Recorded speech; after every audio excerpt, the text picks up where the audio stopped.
Hello everyone, स्वागत है आप सभी लोगों का। आज का जो हमारा डिस्कशन रहने वाला है, पिछले एक साल में क्या क्या चीजें न्यूज में हैं, तो उस पर डिस्कशन हमारा रहने वाला है। ठीक है, तो इनिशियली शुरू करते हैं एक सिंपल से टॉपिक से, जो कि क्या है, बेस ईयर में चेंज। अब लेक्चर जो है वो इस तरीके से रहेगा, पहले मैं आपको समझा दूंगा और उसके बाद जो है वो हम उन चीज़ों को देख भी लेंगे कि क्या लिखा हुआ है। जैसे मैं आपको एक एग्जांपल देता हूँ। सबसे पहले ये बताओ, जीडीपी क्या होती है? जीडीपी बेसिकली मीन्स कि पिछले एक साल में, एक फाइनेंशियल ईयर में इंडिया के अंदर क्या क्या चीज़ें जो है वो प्रोड्यूस की गई हैं। ठीक है, उन सब चीज़ों को जब हम एक जगह पे लिखते हैं और उसका कंप्लीट कैलकुलेशन करते हैं, तो उसको जो है वो क्या बोला जाता है?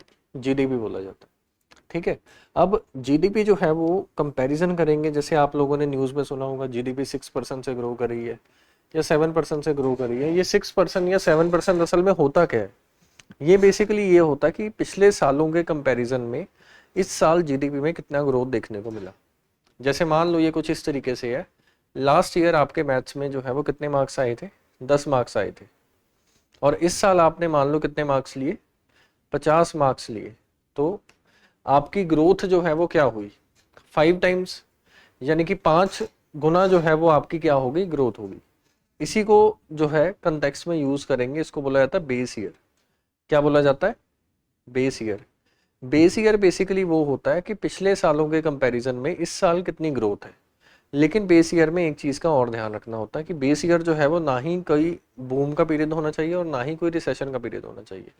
यानी कि नॉर्मल ईयर को ही ऑलवेज बेस ईयर का नाम जो है वो दिया जाएगा। ये कुछ इस तरीके से है, जैसे मान लो एक स्टूडेंट है और इस स्टूडेंट के साथ ही ए और बी, दो स्टूडेंट्स जो है वो पढ़ाई करते हैं। अब ये जो है ये क्या है? एवरेज स्टूडेंट है। लेकिन ए वाला जो है वो क्या है? बहुत ज़्यादा इंटेलिजेंट है। और बी वाला क्या है? बहुत ज़्यादा पुअर है, not in terms of money but in terms of intelligence. अब अगर मान लो मैं इसका कंपैरिजन जो एवरेज स्टूडेंट है वो ए वाले से करूंगा, तो फिर ये क्या शो होगा कि इसने जो है वो अच्छा परफॉर्म नहीं किया। और यहीं पे अगर मान लो इसका कंपैरिजन मैं किसी पुअर स्टूडेंट से करूंगा, जिसकी हैंडराइटिंग भी अच्छी नहीं है और जो मार्क्स भी अच्छे नहीं लेके आ रहा, तो उसमें ये शो होगा कि इसके मार्क्स जो है वो एक्सेप्शनली वेल आए हैं। इसका मीनिंग क्या हुआ? इसका मीनिंग ये हुआ कि बेस ईयर जो है वो बहुत ज़रूरी हो जाता है। लेकिन बेस ईयर के चलते जो है वो कुछ कंट्रोवर्सी भी क्रिएट हुई है। यानी कि बेस ईयर को अगर हम लोग देखेंगे तो 11-12 से चेंज करके 22-23 जो है वो कर दिया गया। जब इसको चेंज किया गया तो कई लोगों का ये भी कहना था कि बेसिकली जो 22-23 का साल था, तो उस ईयर में इंडियन इकोनॉमी ने जो है वो कोई ज़्यादा अच्छा परफॉर्म नहीं किया। और अगर मान लो ज़्यादा अच्छा परफॉर्म नहीं किया तो फिर एक प्रॉब्लम क्या होगी कि, और हम उसके साथ कंपैरिजन करेंगे तो हमें जीडीपी फिगर्स क्या दिखेंगी कि जीडीपी जो है वो बहुत अच्छा परफॉर्म कर रही है। लेकिन क्या ये सच है? नहीं। तो इसी कंटेक्स्ट में ये न्यूज़ में था। दूसरी चीज़, कौन चेंज करता है? एनएसओ चेंज करेगा। तीसरी चीज़, क्या सिर्फ बेस ईयर ही चेंज किया गया है? तो आंसर है नहीं। बेस ईयर के साथ अदर चीज़ें भी होती हैं जो चेंज करनी होती हैं। उनमें से एक है सीपीआई। क्या है? सीपीआई। तो सीपीआई के केस में भी चेंजेस की गई हैं। अब आप पूछोगे कि सर सीपीआई क्या होता है? सीपीआई बेसिकली मीन्स कि पिछले एक साल में क्या चीज़ें हैं जो बनाई गई हैं और उनमें प्राइस जो है उसका क्या ग्रोथ रेट रहा है। यानी कि पिछले एक साल में प्राइस का क्या ग्रोथ रेट रहा है, इसी को जो है वो क्या बोला जाता है? सीपीआई बोला जाता है। यहाँ तक क्लियर है सबको? अब सीपीआई में क्या होता है? बास्केट ऑफ गुड्स होती हैं। और पुराना जो सीपीआई है वो 11-12 के आसपास का था, अभी इसको चेंज कर दिया गया। सीपीआई बेसिकली ये भी बताता है कि हमारे देश में कौन सी चीजें महंगी हो रही हैं और बास्केट ऑफ गुड्स में क्या क्या आता है। यहाँ तक क्लियर है सबको?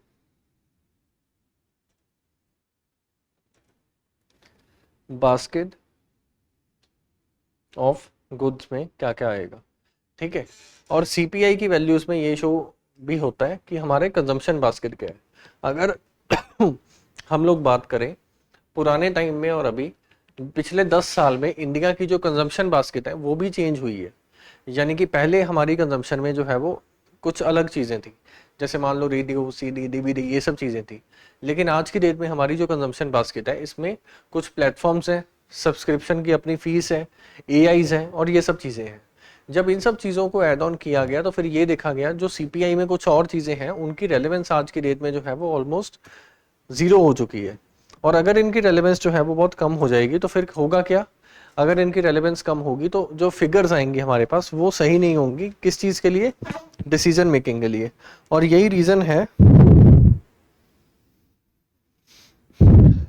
रीज़न है कि इसको जो है वो क्या किया गया है, चेंजेस इसमें लाए गए हैं। अब नेक्स्ट इसको एक बार रीड भी कर लेते हैं। रीड करने से पहले हम लोगों को इसको भी देख लेते हैं क्या लिखा गया है। देखो लिखा गया है एनएसओ जो है रिसेंटली उन्होंने शिफ्ट किया है बेस ईयर। पहले बेस ईयर जो है वो 11-12 हुआ करता था, लेकिन अब उसको 22-23 जो है वो कर दिया गया। ठीक है, न्यूज़ में क्यों था, जीवीए और अदर चीज़ों में भी चेंजेस जो है वो किए गए हैं। अगर हम लोग इंडेक्स ऑफ इंडस्ट्रियल प्रोडक्शन देखें और सीपीआई देखें तो इसमें भी चेंजेस जो है वो आए हैं। प्लस ये भी है क्या ये चेंजेस पहली बार किए गए हैं, तो आंसर इज नो, चेंजेस पहली बार नहीं किए गए हैं। चेंजेस और भी पहले भी कई बार जो है वो किए जा चुके हैं। और राइट नाउ कंट्रोवर्सी में आने का जो रीज़न है वो क्या है, रीज़न ये है कि बोला जा रहा है कि उस समय इकोनॉमी जो है वो अच्छा परफॉर्म नहीं कर रही थी। और अगर इकोनॉमी अच्छा परफॉर्म नहीं कर रही थी और आप उसको जो है वो बेस ईयर मान के उसके कंटेक्स्ट में कंपैरिजन करोगे तो फिर होगा क्या, हमारी इकोनॉमी में ये शो होगा कि ये बहुत एक्सेप्शनली वेल कर रही है, जो कि गलत है। एक क्वेश्चन आपके माइंड में और आएगा कि सर जो सीपीआई के बेस ईयर में चेंजेस आती है वो कितनी देर में करना जो है वो ज़्यादा सही होता है।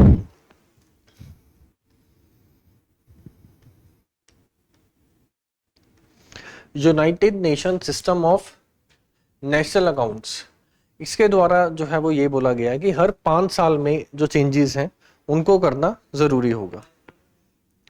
ठीक है, नेक्स्ट। अब उसके बाद और क्या है, रैशनल क्या था सरकार का इसको चेंज करने का, रैशनल बेसिकली ये था कि प्राइस में जो है क्या हो सके, स्ट्रक्चर हो सके, और एक्चुअल में रियल प्राइस में क्या चेंजेस आ रही हैं इनको समझाया जा सके। पीबी जो है अगर हम लोग देखें इकोनॉमिक स्ट्रक्चर इसको भी अच्छा किया जा सके। महालनोबिस करके एक नोबल जो है इकोनॉमिस्ट हुए हैं, उनका बेसिकली ये कहना था कि कोई भी इंफॉर्मेशन जो होती है वो काफ़ी ज़रूरी होती है सरकार के लिए। सरकार के लिए ज़रूरी इस वजह से है क्योंकि उसी इंफॉर्मेशन के आधार पे जो है वो सरकार कुछ डिसीजंस लेती है जो लोगों के भलाई के काम आते हैं। अगर मान लो उस इंफॉर्मेशन में जो है वो कुछ फ्लक्चुएशन आ रही है, जैसे कि मान लो अगर आप किसी के पास गए और उसने आपका टेम्परेचर चेक किया और उस पर आ रहा है 99, लेकिन आपको एक्चुअल में टेम्परेचर आपकी बॉडी का कितना है 104 है, तो वो मेडिसिन भी वैसी देगा। वैसे ही सेम पॉलिसीज भी होती हैं। महालनोबिस वो हैं जिनके जो है स्टैटिस्टिकल डे मनाया जाता है, जिनके बर्थडे वाले दिन। ठीक है, तो फिर इससे ये हमें समझ आता है कि डेटा की जो क्वालिटी है ये बहुत ज़रूरी होती है अच्छे होना, और इन चीज़ों के इन स्टेप्स के लेने के बाद इसमें जो है वो इमर्ज और अच्छा देखा जाएगा। नेक्स्ट आ गया बेस ईयर जो है वो क्या होता है, पीरियोडिकली रिवाइज करना चाहिए, नॉर्मल बात है जो मैंने आपको बता दी। ठीक है, तो एक आर्टिकल हम लोगों ने जो है वो डिस्कस कर लिया है। ओके, सो नेक्स्ट आर्टिकल हम लोग डिस्कस करते हैं इसका, which is on India economic ascent. अब देखो 2025 में इकोनॉमिक के बारे में कुछ प्रेडिक्शन की गई है एक रीसेंट रिपोर्ट के द्वारा, जो कि EY से निकाली गई है। इस रिपोर्ट में बेसिकली ये डिस्कस किया गया है जो परचेजिंग पावर पैरिटी है, इसके बेसिस पे 2030 तक इंडिया जो है वो सेकंड बिगेस्ट इकोनॉमी जो है वो बन जाएगा। ठीक है, अब अगर सेकंड बिगेस्ट इकोनॉमी बन जाएगा तो यानी कि हमारी परचेजिंग पावर में भी कुछ चेंजेस आएंगी। तो सबसे पहले ये समझ लेते हैं हम लोग कि परचेजिंग पावर पैरिटी जो है वो होता क्या है जिसमें इंडिया अच्छा परफॉर्म कर रहा है। देखो परचेजिंग पावर पैरिटी क्या होता है इसको समझते हैं। सबसे पहले होता है नॉमिनल जीडीपी। नॉमिनल जीडीपी क्या होता है कि राइट नाउ इन्फ्लेशन को मिला दें अगर, यानी कि रीसेंट प्राइस में अगर उसको भी कंसीडर किया जाए, इन चीज़ों के बाद हमारे देश की इकोनॉमी जो है वो कितना प्रोड्यूस कर रही है और कितना सेल करके जो है वो कमा रही है। लेकिन इसमें एक प्रॉब्लम है, इसमें प्रॉब्लम ये है कि इसमें उस देश की जो लोकल इन्फ्लेशन है उसको भी जो है वो कंसीडर किया गया है। दूसरा प्रॉब्लम ये है कि अगर मान लो प्रोडक्शन ज़्यादा हो रही है और वो जो प्रोडक्शन हो रही है वो किस आधार पे हो रही है, एक्सपोर्ट के बेसिस पे। तो इस केस में नॉमिनल जीडीपी हमें क्या दिखाई देगी, हमें नॉमिनल जीडीपी ज़्यादा दिखाई देगी। और अगर नॉमिनल जीडीपी ज़्यादा दिखाई देगी तो फिर परचेजिंग पावर पैरिटी में भी जो है वो पिक्चर में आएगा। और परचेजिंग पावर पैरिटी बेसिकली क्या बताता है, परचेजिंग पावर पैरिटी के द्वारा बेसिकली ये बताया जाता है कि जैसे मान लो बास्केट ऑफ गुड्स है A और B, और ये हम लोग कहाँ पे है, इंडिया में है, और सेकंड हम कहाँ पे है, यूएस में है। अब इंडिया में इतने पैसे खर्च करने के बाद हम कितनी चीजें हैं जो खरीद सकते हैं, और यही सेम अगर मान लो यूएस के केस में देखें, यूएसए में पैसे इतने खर्च करने के बाद हम कितनी चीजें खरीद पाएंगे, तो उसको बोलेंगे परचेजिंग पावर पैरिटी। यानी कि अगर मान लो हम लोगों ने क्या खरीदे, एप्पल्स खरीदे। अब एप्पल्स का प्राइस इंडिया में कितना है, 30 रुपीज है, और मान लो यूएस में कितना है, $1 है। तो एप्पल्स को माइनस कर दो और $1 इज इक्वल्स टू 30 रुपीज। तो यानी कि exchange rate purchasing power parity पे क्या हो गया, 30 रुपीज का एक्सचेंज रेट निकल गया है। तो इसको बोलते हैं एक्सचेंज रेट, ठीक है। और इकोनॉमी को भी इसी कंटेक्स्ट में जो है वो नापा जाता है। अब नेक्स्ट आ गया Indian economic ascent, a report by EY अगस्त 2025 इकोनॉमी वॉच जो है, इन्होंने रिपोर्ट निकाल दिया और इसमें ये बोला गया है कि परचेजिंग पावर पैरिटी के आधार पे अगर देखें 2030 तक तो $20 ट्रिलियन की इकोनॉमी जो है वो हो जाएगी। और ये प्रोजेक्ट किया जाता है, ये पूरे वर्ल्ड में सेकंड लार्जेस्ट इकोनॉमी जो है वो देखने को मिलेगी इन द ईयर 2038, ठीक है। परचेजिंग पावर क्या होती है ये मैंने आपको समझा दिया है। नेक्स्ट आ गया, how does it help in understanding the economy. Purchasing power parity जो है वो अच्छा क्यों है, इसका अच्छे होने का रीजन जो है वो सिंपल रीजन ये है कि यहाँ पे कंपैरिजन करना जो है वो काफी इजी हो जाता है। यानी कि अच्छा कंपैरिजन हम लोग इस पे कर सकते हैं। Measure the real size of economic activities, economic activities का एक्चुअल में क्या रियल साइज है, इसको भी इसमें ज्यादा अच्छा देखा जा सकता है। Informs policy and investment decisions, हमारी आने वाले समय में क्या पॉलिसी होगी और कैसे इंडिया ने पैसा जो है वो इन्वेस्ट करना है, वो भी इसी के आधार पे जो है वो देखा जाता है। नेक्स्ट आ गया इंडियाज रिफॉर्मिंग SEZ। SEZ क्या होता है इसको समझते हैं। चाइना जो है वो 1950s में आजाद होता है, यानी कि वहां पे रेवोल्यूशन आती है। माओ जेडोंग वहां का प्रेसिडेंट जो है वो बन जाता है। अब इसकी ये पॉलिसी होती है कि हम लोग चीजें जो है वो बहुत ज्यादा प्रोड्यूस करेंगे, लोगों को जो है वो इंसेंटिव दिए जाते हैं और ये बोला जाता है कि आप अपने घरों के बैकयार्ड्स में कुछ ना कुछ ओपन कर लो और उसको जो है वो सेल करना शुरू कर दो। जब ये चीज की जाती है फिर ये देखा जाता है कि चाइना में प्रोडक्शन बहुत ज्यादा होगी, और हम सब लोगों को पता है कि अगर सप्लाई में प्रोडक्शन ज्यादा हो जाती है तो प्राइस जो है वो क्या हो जाते हैं, गिर जाते हैं, यानी कि प्राइस जो है वो कम हो जाएंगे। अब चाइना ने क्या किया, इन्हीं कम प्राइस पे चीजों को पूरे देशों में जो है एक्सपोर्ट करना शुरू कर दिया, यानी डिवाइड करना शुरू कर दिया। इसके चलते हुआ क्या, देश जो चीज खुद 100 रुपए में बनाते थे, चाइना उनको 50 रुपीज में क्या कर देता था, एक्सपोर्ट कर देता था। इसके चलते क्या हुआ, चाइना ने लोगों की अपने ऊपर डिपेंडेंसी बना ली, और जैसे ही डिपेंडेंसी आई इसका जो है वो गलत इस्तेमाल भी करना शुरू कर दिया। लेकिन इसमें जो सीखने वाली बात है वो ये है कि चाइना की जो इकोनॉमिक पॉलिसी है, चाइना की इकोनॉमिक पॉलिसी जो है उसमें क्या अच्छा था कि इंफ्रास्ट्रक्चर काफी अच्छा था, गवर्नमेंट फुली सपोर्ट करती थी उन लोगों को, प्लस एक चीज और थी कि उन लोगों को कुछ बेनिफिट्स और भी दिए जाते थे, लेबर इजीली अवेलेबल होती थी, इलेक्ट्रिसिटी इजीली अवेलेबल होती थी, गवर्नेंस में कोई इशू नहीं था।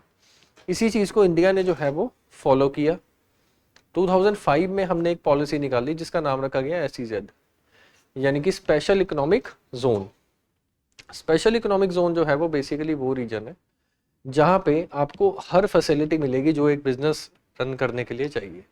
रिसेंटली स्पेशल इकोनॉमिक जोन जो है वो न्यूज में क्यों है, स्पेशल इकोनॉमिक जोन का न्यूज में होने का जो रीजन है वो ये है कि यूएस ने हमारे ऊपर जो है वो 50% ऑफ टैरिफ लगा दिए।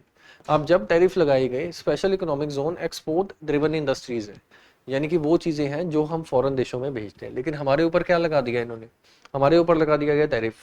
अब हमारा जो एक्सपोर्ट सेक्टर है वो इससे इम्पैक्ट होगा। इसी वजह से इंडिया जो है वो इसको क्या कर रहा है, रिफॉर्म करने की कोशिश कर रहा है, और इसी वजह से ये न्यूज में है। अब what do you mean by special economic zone, जैसा कि हमने देखा ज्योग्राफिकली कोई ऐसा एरिया रीजन जो कि कंट्री के बीच में है जहाँ पे इकोनॉमिक ग्रोथ के इंजन हैं, उसको जो है वो बोला जाता है। इस्टेब्लिशमेंट इसकी की जाएगी, प्राइमरी मेन ऑब्जेक्टिव क्या होगा इसका, एक्सपोर्ट करना। टैक्स इंसेंटिव दिए जाएंगे, इकोनॉमिक लॉज ईजी होंगे, लिबरल होंगे, और रेगुलेशन को ज़्यादा अच्छा किया जाएगा, ठीक है। इसमें प्लस ये भी है कि बिजनेस एक्टिविटीज़ को भी और ज़्यादा फायदा दिया जाएगा, ठीक है। Next, how are they recognize in India. देखो इंडिया में 2005 का जो लॉ है जो कि इफेक्टिव हुआ फेब 2006 में, तो उसके द्वारा इसको रेगुलेट किया जाता है। ये इसको रेगुलेट करेगा। अप्रूवल अथॉरिटी इसकी क्या होगी, प्राइवेट डेवलपर, स्टेट गवर्नमेंट और कोई भी जॉइंट वेंचर, वो जो है वो इसका होगा और ये अप्रूव करेगा टू टायर मैकेनिज्म को, यानी कि स्टेट गवर्नमेंट और सेकंड क्या होगा, board of approval, administration control होगा इस पे, डीम्ड फॉरेन पॉलिसी जो है वो इसमें देखी जाएगी। नेक्स्ट आ गया इन्फ्लेशन टारगेटिंग। अब इन्फ्लेशन टारगेटिंग को भी हम लोग अच्छे से देखते हैं, उम्मीद करते हैं यहाँ तक आपको जो है वो क्लियर होगा। ओके, सो नेक्स्ट समझते हैं हम लोग इन्फ्लेशन टारगेटिंग के बारे में कि ये बेसिकली होता क्या है। ठीक है, तो अब इसको देखो, दो तरीके की पॉलिसीज जो है वो गवर्नमेंट ऑफ इंडिया में काम करती है। सबसे पहली कौन सी पॉलिसी है, फिस्कल पॉलिसी, और सेकंड पॉलिसी कौन सी है, एमपी यानी कि मॉनेटरी पॉलिसी। और ये दोनों का मेन मकसद क्या होता है कि लोगों का भला करना और उसमें जो है वो इन्फ्लेशन को रेगुलेट करके रखना। ठीक है, यानी कि पुअर और वल्नरेबल सेक्शन ऑफ सोसाइटी के लिए कुछ बेनिफिट्स देना।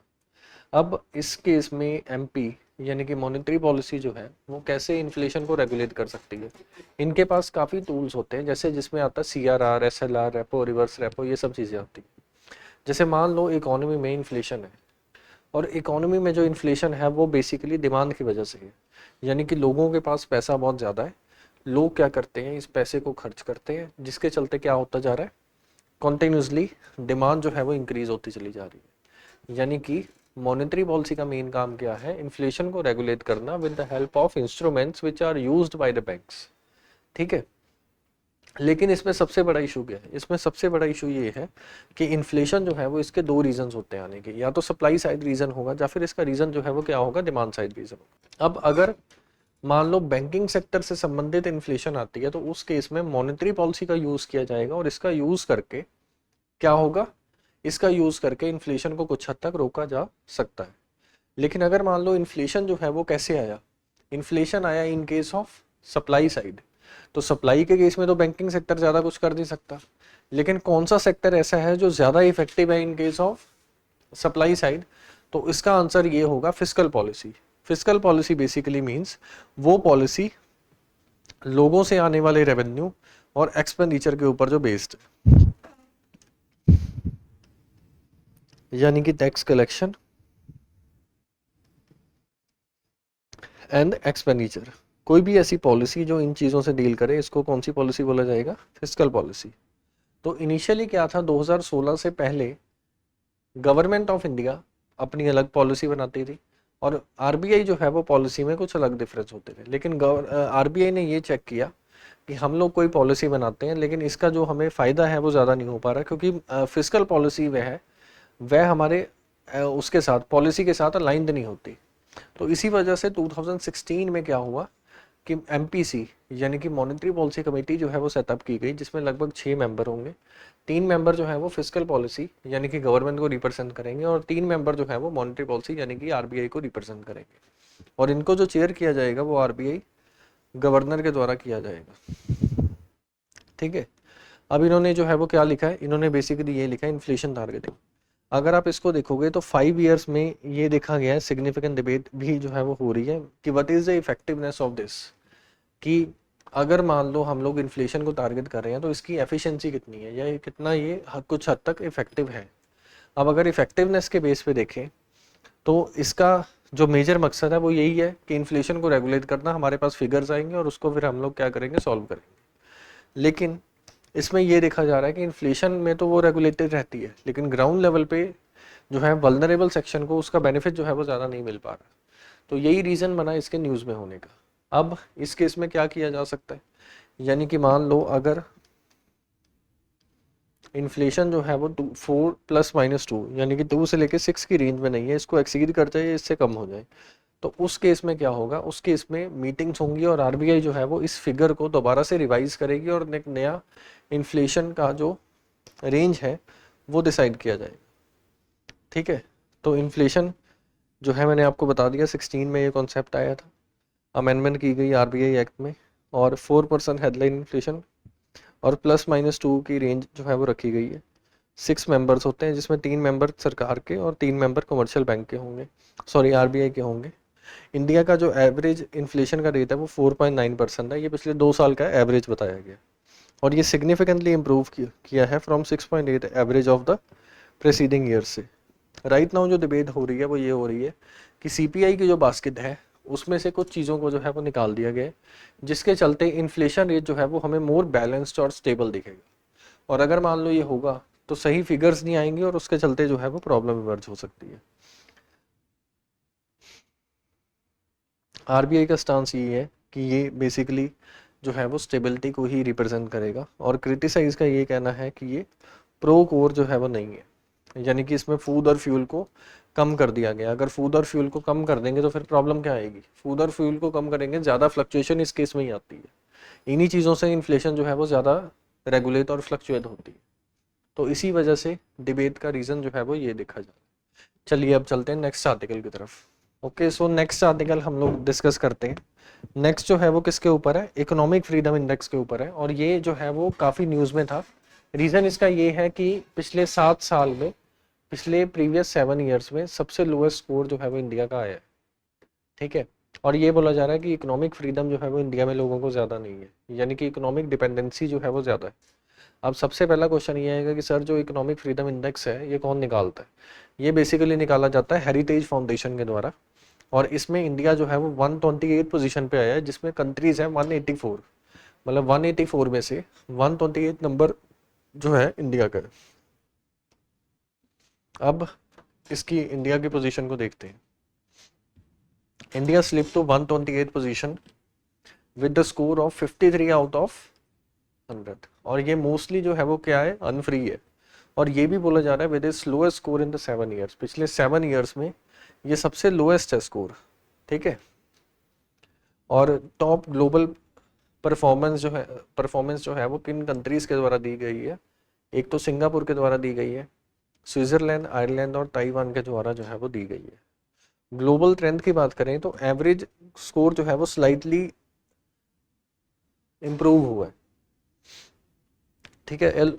काफ़ी कंट्रीज हैं जो मोस्टली अनफ्री जो है उसमें चली गई हैं। कोरिलेशन प्रॉस्पेरिटी के साथ देखें, जितना ज़्यादा इकोनॉमिक फ्रीडम होगी उतनी ज़्यादा प्रॉस्पेरिटी और ज़्यादा नेशन में देखेंगे। लार्जेस्ट मूवर कौन है, US fell to historical low which is 26 place, और स्कोर इसका कितना यूएस का 70 है, जो पहले जो है वो ज़्यादा हुआ करता था, ठीक है। Economic freedom and environment performance, तो इसको भी जो है वो देखा जाता है। क्या फैक्टर्स रिस्पॉन्सिबल हैं जो इस रिपोर्ट में हाईलाइट किया गया है। फर्स्ट फैक्टर बोला गया इंडिया में गवर्नमेंट की जो इंटीग्रिटी है वो कम है, लेबर जो है उसके पास इतनी आज़ादी नहीं है, फ्रीडम नहीं है कि वो एक जगह से दूसरी जगह इजीली जा सकती है। तो लेबर को जो है वो किस चीज़ की चिंता होगी कि हमारा जो है वो घर कैसे चलेगा, और नॉर्मल बेसिक एसेंशियल आइटम्स है जो। इंडिया की पुअर फिजिकल हेल्थ है। फिजिकल हेल्थ बेसिकली मीन्स कि जो गैप है टैक्सेस के बीच में और एक्सपेंडिचर के बीच में वो काफ़ी ज़्यादा है, ठीक है। तो रिच और पुअर के बीच में जो गैप है। अब ब्यूरोक्रेसी यानी कि ऑफिसर्स भी जो है वो कई बार फाइल्स को जो है वो इजीली पास नहीं करते, तो ये भी रीज़न है कि इंडिया का जो लेवल है वो नीचे गया है। नेक्स्ट है रेगुलेटरी रिस्ट्रिक्शंस, कि यहाँ पे n नंबर ऑफ रिस्ट्रिक्शन है जहाँ से पास होना पड़ेगा, तो उसके आधार पे जो है वो कोई बिजनेस सेटअप किया जा सकता है। तो ये सब प्रॉब्लम्स हैं जो इंडिया में देखी जा रही है। नेक्स्ट हम लोग बात करते हैं evolution of global economic consensus की। ग्लोबल इकोनॉमिक कंसेंसस से के बारे में बात करने से पहले हम लोग बेसिकली ये डिस्कस करते हैं कि ये कंसेंसस होता क्या है। देखो नॉर्मली ये होता है कि 1945 में वर्ल्ड वॉर सेकेंड होती है, और 50s के बाद क्या होता है, देश आपस में ब्रिटेन वुड कॉन्फ्रेंस होती है और यूएन इस्टेब्लिश किया जाता है। इन चीज़ों के इस्टेब्लिशमेंट के बाद जो है वो क्या देखा जाता है कि काफ़ी सारे देश जो है वो क्या करते हैं, आपस में मीटिंग करते हैं और एक कंसेंसस बनाता है कि इकोनॉमी को अगर अच्छा चलाना तो हम इन्हीं चीज़ों के चलते जो है वो चला सकते हैं। अब उसी को जो है वो वॉशिंगटन कंसेंसस बोला जाता है, क्योंकि वहाँ पे उस एरिया में ये मीटिंग होती है। इसमें क्या डिस्कस किया जाता है कि फिस्कल डिसिप्लिन होना चाहिए, पब्लिक एक्सपेंडिचर जो है वो ज़्यादा होना चाहिए, टैक्स रिफॉर्म्स जो है वो लेनी चाहिए, मतलब ये जितनी भी सारी चीज़ें हैं, प्राइवेटाइजेशन हो गया, डीरेगुलेशन हो गया, इन चीज़ों को लागू करो। वॉशिंगटन कंसेंसस को जो है वो आगे चल के देखा जाता है कि ग्लोबली लोग इसको जो है वो फॉलो करेंगे। और प्लस ये भी है कि IMF और वर्ल्ड बैंक जैसी ऑर्गेनाइजेशंस भी जो है वो इसके फेवर में जो है वो वोट करती है। लोग ये भी बोलते हैं कि इंडिया में जो एलपीजी रिफॉर्म्स हुई थी, तो एलपीजी रिफॉर्म्स में भी जो है वो वाशिंगटन कंसेंसस का जो मेन रोल जो है वो देखा जाता है। लेकिन इसमें प्रॉब्लम क्या थी? इसमें प्रॉब्लम ये थी कि अगर मान लो हमने किसी पर्सन को लोन दिया, तो उसके केस में क्या होगा? मैं एक सिंपल एग्जांपल आपको देता हूँ। मान लो एक शॉपकीपर है और आप उस शॉपकीपर के पास जो है वो गए और आपकी जेब में कितने पैसे हैं? मान लो 1000 रुपीज़ है, और आपने क्या किया, घर के लिए जो बेसिक एसेंशियल आइटम्स हैं वो खरीदनी शुरू कर दी। अब वो शॉपकीपर आपको क्या बोलेगा? वो ये बोलेगा कि और भी तो चीज़ें हैं, ये भी ले लो। तो आपने ये बोला कि मेरे पास 1000 रुपीज़ है और इन चीज़ों के, इन पैसे के आधार पे जो चीज़ें आ सकती हैं वो मैंने सारी जो है वो क्या कर ली, परचेज कर ली। अगर यहाँ पे शॉपकीपर आपको ये चीज़ बोले कि और चीज़ें जो है उनको खरीदने के लिए जो पैसे चाहिए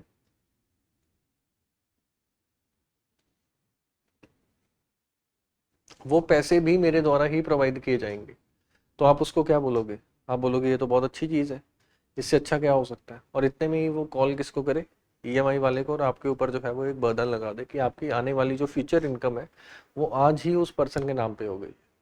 और अगर ऐसा होगा तो लोगों की परचेजिंग पावर इंक्रीज हो जाएगी। अगर मान लो किसी की परचेजिंग पावर की वैल्यू जो है वो 10,000 है, इस ईएमआई के चलते उसकी जो परचेजिंग पावर की वैल्यू है वो अप्रोक्सीमेटली 50,000 हो जाएगी। यानी उसके हाथ में पैसा जो है वो ज़्यादा आ जाएगा। अगर पैसा ज़्यादा आएगा तो फिर वो डिमांड भी ज़्यादा करेगा। अगर डिमांड ज़्यादा होगी तो एक डिमांड बबल बन जाता है इकोनॉमी में। यानी कि कोई भी ऐसी इकोनॉमी जिसमें क्या ज़्यादा दिया जाता है, जिसमें लोन ज़्यादा दिया जा रहा है लोगों को, जिसमें लोन ज़्यादा लोगों को दिया जा रहा है, उस केस में क्या होगा, लोगों के हाथ में पैसा जाता है और डिमांड कॉन्टिन्यूसली इंक्रीज होने लग जाती है। जब 2008 के इकोनॉमिक क्राइसिस हुआ था उसमें बेसिकली हुआ क्या था? उस क्राइसिस में ये हुआ था कि डिमांड बबल जो है वो क्रिएट हो गया था और इस बबल के चलते लोगों ने जो है वो लोन ले लिया और रियल एस्टेट सेक्टर में लगा लिया था। लेकिन उस लोन को जो है वो रीपे नहीं कर पाए।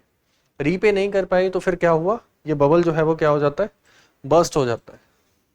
ठीक है, तो फिर क्या होगा, एक डिमांड बबल जो है वो क्रिएट हो जाता है और जब ये बर्स्ट होता है तो फिर क्या होगा, इकोनॉमी जो है वो किस में आ जाएगी, रिसेशन में आ जाएगी।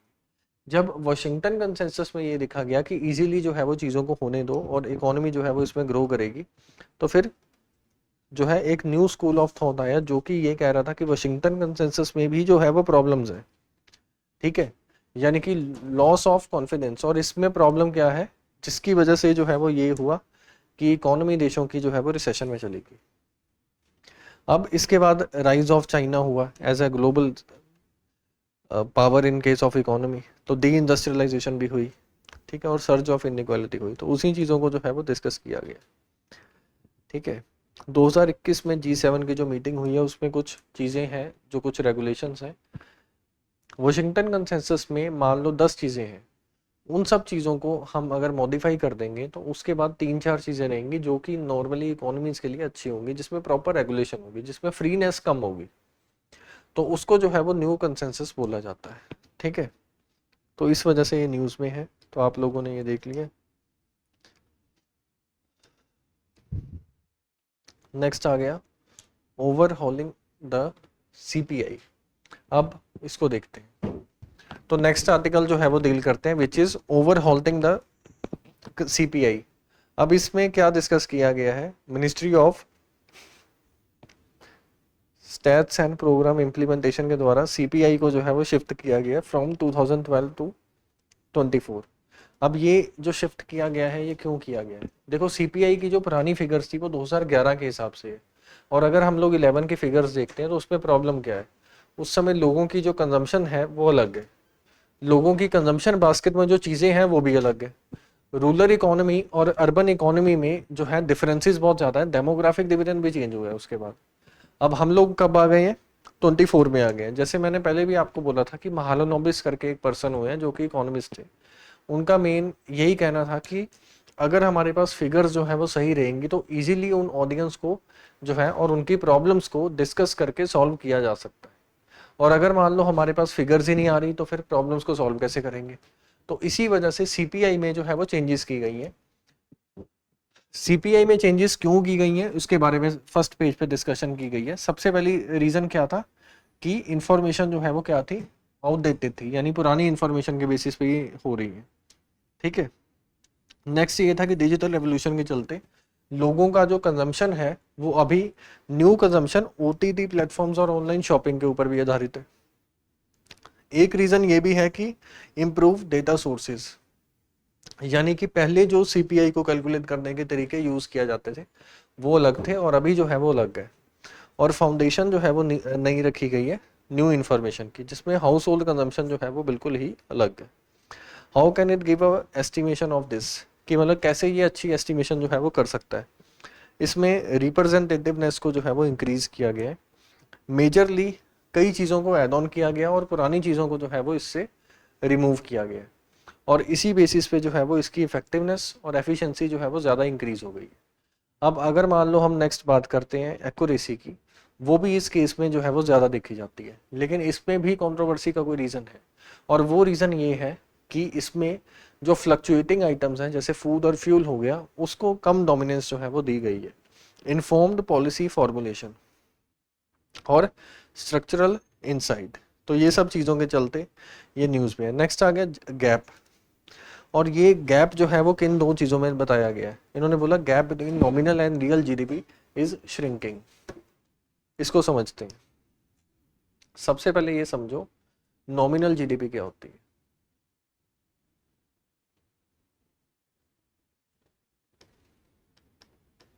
मान लो हम लोग बात कर रहे हैं 2019 की, और 19 के केस में सिर्फ पूरी इकोनॉमी में दो ही शर्ट्स हैं जो बनाई गई हैं, और एक शर्ट की जो वैल्यू है वो कितनी है 10 रुपीज़, और दूसरी शर्ट की वैल्यू भी कितनी है 10 रुपीज़। और अब हम आ जाते हैं 2021 में, और अब भी जो है वो सेम दो शर्ट्स बनाई गई, और ये जो दो शर्ट्स बनाई गई है इसमें वैल्यू इंक्रीज होगी, एक की होगी 15, दूसरी की कितनी होगी 15। दोनों को जब कंबाइन करेंगे तो इनकी वैल्यू कितनी आई 30, इन दोनों को कंबाइन करेंगे वैल्यू कितनी आई 20। अगर कोई दूर से देखेगा वो ये बोलेगा कि इकोनॉमी में लगभग जो है डबल ग्रोथ आई है, यानी कि 20 का हाफ कितना हुआ 10, और उसका जो है वो ग्रोथ आया। लेकिन इसको जो है वो क्या बोला जाएगा, यानी कि ये 20 और 30 आया है, इसको बोलेंगे नॉमिनल जीडीपी।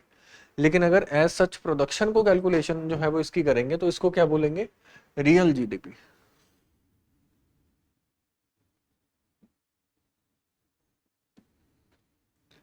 ठीक है, तो रियल जीडीपी और नॉमिनल जीडीपी में डिफरेंस जो है वो आपको शायद क्लियर हो गया होगा। ठीक है, अब अगर मान लो यहाँ पे आया कि ये नॉमिनल जीडीपी की लाइन है और ये जो है ये रियल जीडीपी की लाइन है, और कॉन्टिन्यूसली ये देखा जा रहा है कि ये दोनों लाइंस जो है वो श्रिंक कर रही है, यानी कि आपस में एक दूसरे के पास आ रही है। इसका मीनिंग क्या हुआ, इसका बेसिकली मीनिंग ये हुआ कि एक्चुअल में जीडीपी जो है उसमें इन्फ्लेशन कम देखी जा रही है, और वो जो है वो इसी फिगर की तरफ जो है वो आ रही है। तो अब इसको भी रीड कर लेते हैं। The release of India's Q2 financial year 25 and 26 information क्या शो कर रही है कि गैप जो है वो नॉमिनल और रियल के बीच का जो है वो कम हुआ है। जीडीपी क्या होती है मैंने आपको बता दिया रियल, और डिफरेंस क्या होता है दोनों में ये भी आपको बता दिया गया है। अगर ये कम हो रही है इसका मीनिंग ये है कि सम सेक्टर्स में इन्फ्लेशन जो है वो कम है, और इन्फ्लेशन कम होने के चलते इसका जो दोनों के बीच का गैप है वो कंटिन्यूसली कम होता चला जा रहा है। ठीक है, बेनिफिट्स क्या है इसके कि लो इन्फ्लेशन है जो कि लोगों के लिए बेनिफिशियल है, लेकिन परचेजिंग पावर हाई है, और क्या है मैक्रो इकोनॉमिक स्टेबल एनवायरनमेंट है आपके पास। लेकिन इसमें कंसर्न्स भी हैं। कंसर्न्स क्या है कि इसका मीनिंग ये है कि आपके देश में फिस्कल स्ट्रेस चल रहा है, इन्वेस्टमेंट जो है वो डिप्रेशन में चल रही है। ठीक है, नेक्स्ट आर्टिकल भी डिस्कस करते हैं which is on the price stabilization fund force critical issues. अब इसमें क्या है कि पार्लियामेंट की जो स्टैंडिंग कमेटी है इसने दिसंबर 2025 में जो है वो रिपोर्ट सबमिट की, और इसका जो मेन मकसद था वो क्या था प्राइस स्टेबलाइजेशन, और इसका फोकस जो है वो किस चीज़ के ऊपर था फंड्स को जो डिस्ट्रीब्यूट किया जा रहा है। ठीक है, और इन्होंने ये बोला था कि बजट एलोकेशन जो की जा रही है उसमें जो चीज़ें रिलीज की जाती है किसी प्रोजेक्ट के लिए वो कॉन्टिन्यूसली श्रिंक कर रही है। ठीक है, अब प्राइस स्टेबलाइजेशन फंड्स क्या होते हैं, इसकी बेसिक डेफिनेशन देखें तो ये 2015 में लॉन्च किया गया था। ये बेसिकली एक सेंट्रल सेक्टर स्कीम है जो कि डिपार्टमेंट ऑफ कंज्यूमर अफेयर के नीचे आती है, और इसका मेन मकसद जो है वो ये है कि कुछ सेक्टर्स ऐसे हैं जो इकोनॉमी में क्रिटिकल में आते हैं, जैसे मान लो एग्रीकल्चर है। एग्रीकल्चर में भी अगर स्पेसिफिकली बात करें पल्सेस, ऑनियंस और अदर चीज़ें हैं जो कि बफर स्टॉक और मार्केट में रिलीज या उसकी अगर हम लोग स्टॉक पाइलिंग करेंगे तो मार्केट के एग्रीकल्चर सेक्टर में बहुत फ्लक्चुएशन देखी जाती है। तो इसी वजह से इसको बनाया गया था और इसने अपनी रिकमेंडेशन जो है वो दी है। इसकी सिग्निफिकेंस क्या है? सिग्निफिकेंस इसकी ये है कि प्राइस स्टेबलाइज हो सके और लोगों का वेलफेयर हो सके। इकोनॉमिक सर्वे ऑफ इंडिया 2021-22 में भी इसकी बात जो है वो की गई है। स्ट्रेंथ किया जा सके फूड सिक्योरिटी आर्किटेक्चर को। और केस स्टडी अगर हम लोग देखें 2019 में ऑनियन के प्राइसेस जो राइज किए थे तो उसमें कुछ चीज़ें हुई थी और उसको जो है वो इसमें देखा जाता है। ठीक है, नेक्स्ट आ गया financial inclusion index. Financial inclusion index क्या होता है? ये बेसिकली एक इंडेक्स है जो आरबीआई के द्वारा रिलीज किया जाएगा। मार्च 2025 में ये रिलीज हुआ था और इसमें असाइन किया स्कोर 67। ठीक है, पहले स्कोर क्या था? 64 था 2024 में। और ये बेसिकली फाइनेंशियल एक्सेस, यूजेज और क्वालिटी इंडिया में उसको एक्सेस करता है।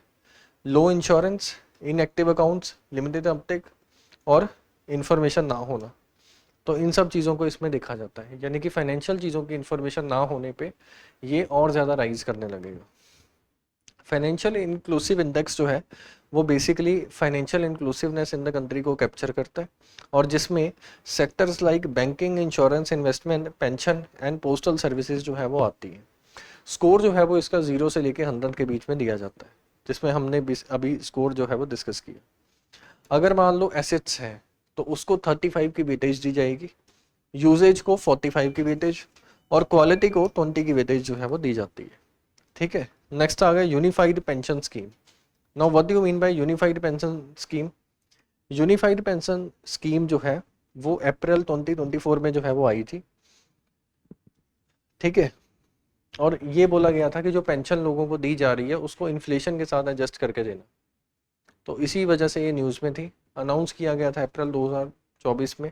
और ये हाइब्रिड मॉडल को फॉलो करेगा जिसमें ओल्ड पेंशन स्कीम के साथ नेशनल पेंशन स्कीम जो है वो ऐड ऑन की जाएगी।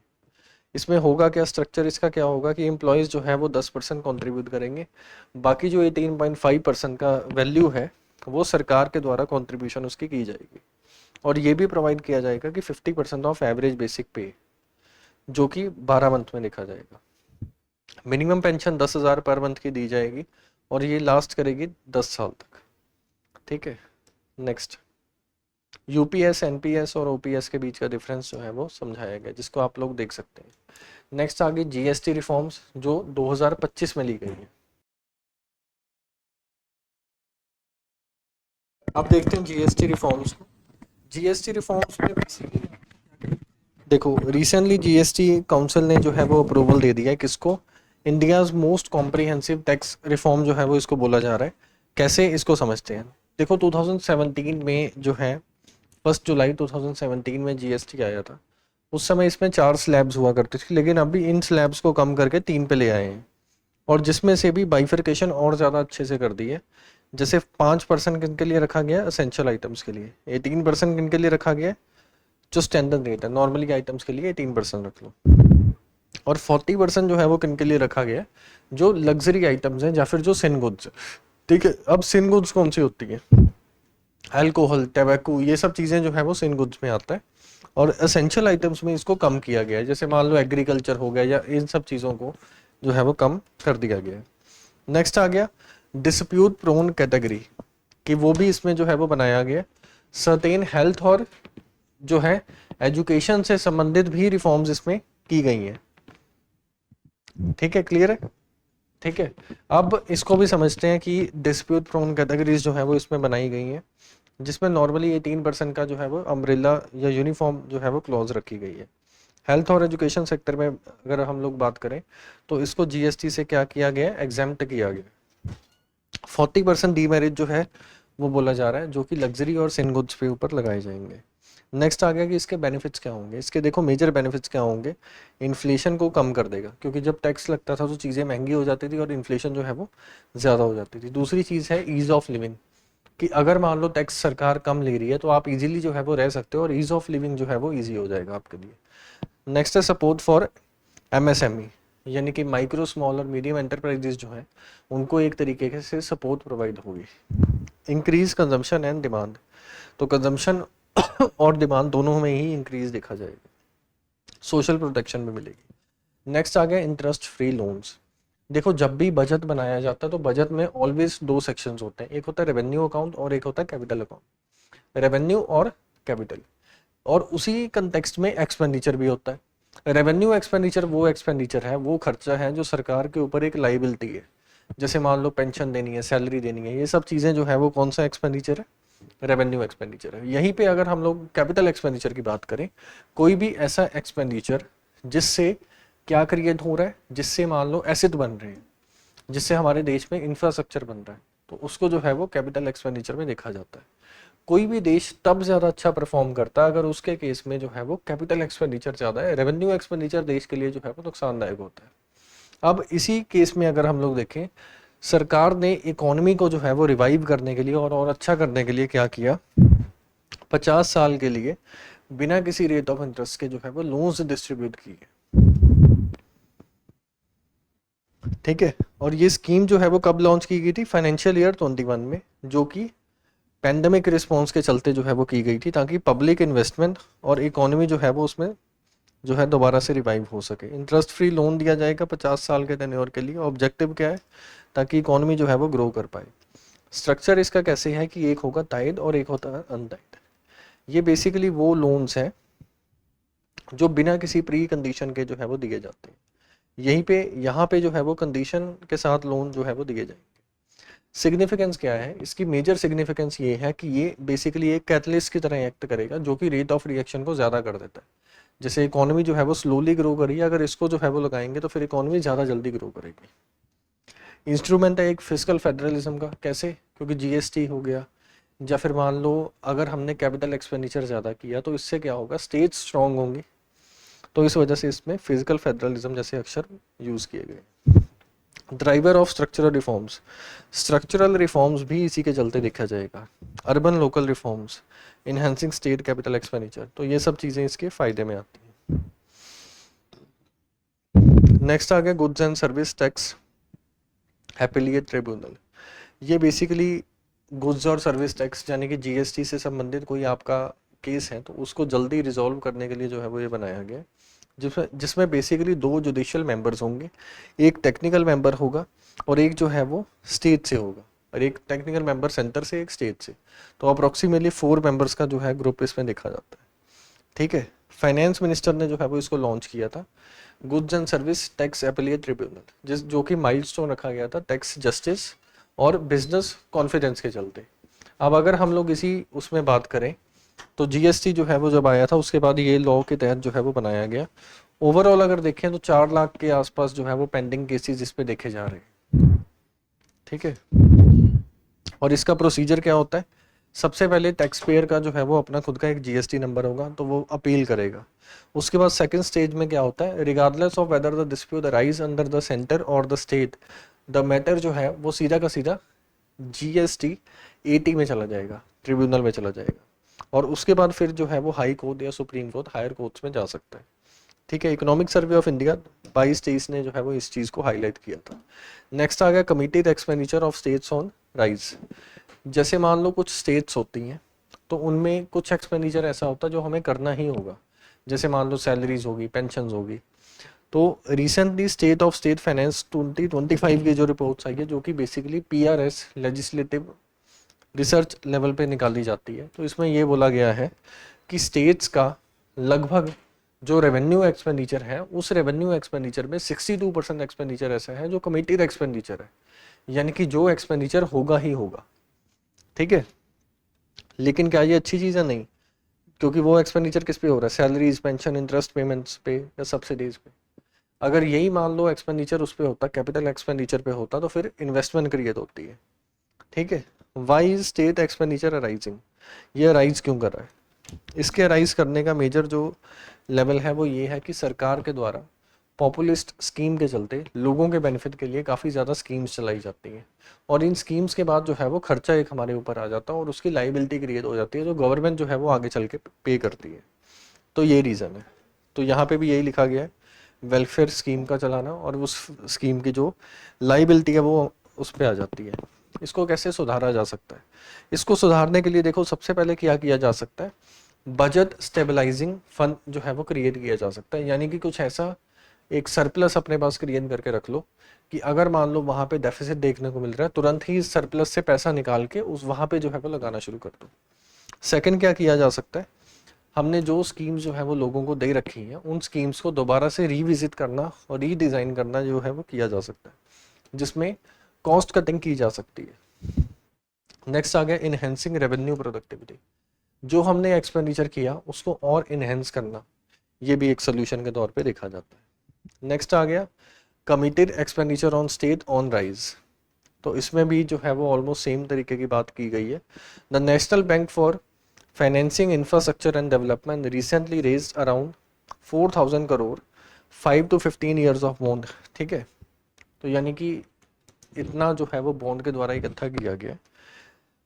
NAFEID क्या है, इसको देख लेते हैं। Is a government own development finance institution which was establish in the year 21, और ये रेगुलेट किया जाता है RBI के द्वारा और ऑल इंडिया फाइनेंशियल इंस्टीट्यूशन के द्वारा।